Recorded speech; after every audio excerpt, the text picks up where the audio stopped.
HighBridge Audio presents Relativity by Albert Einstein, read by Julian Lopez-Morillas.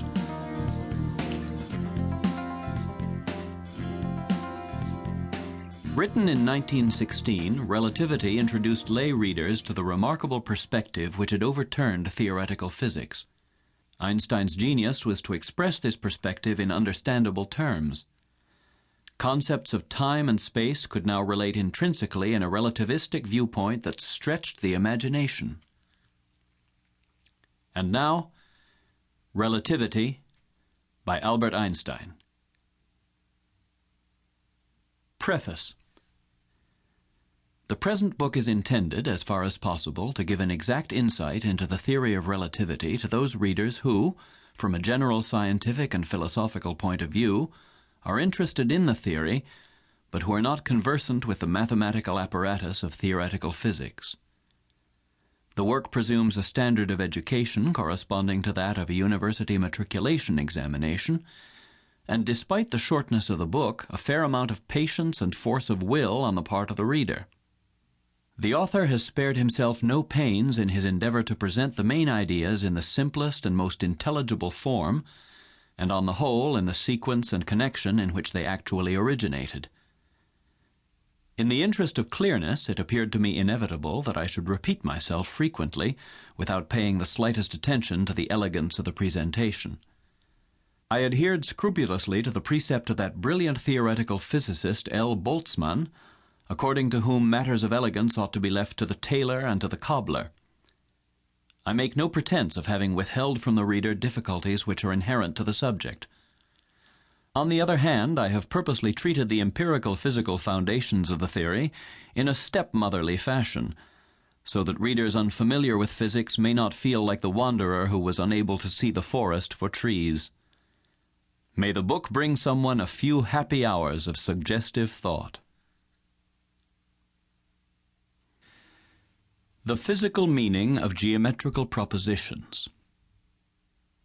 In your school days, most of you who read this book made acquaintance with the noble building of Euclid's geometry, and you remember, perhaps with more respect than love, the magnificent structure on the lofty staircase of which you were chased about for uncounted hours by conscientious teachers. By reason of your past experience, you would certainly regard everyone with disdain who should pronounce even the most out-of-the-way proposition of this science to be untrue. But perhaps this feeling of proud certainty would leave you immediately if someone were to ask you, "What then do you mean by the assertion that these propositions are true?" Let us proceed to give this question a little consideration.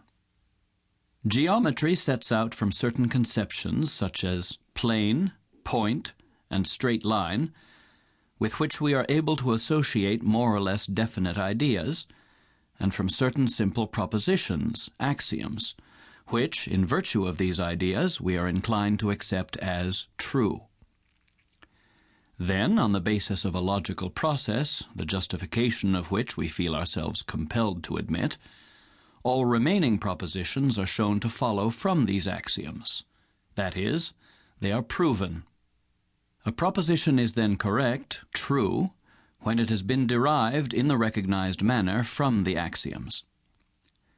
The question of the truth of the individual geometrical propositions is thus reduced to one of the truth of the axioms.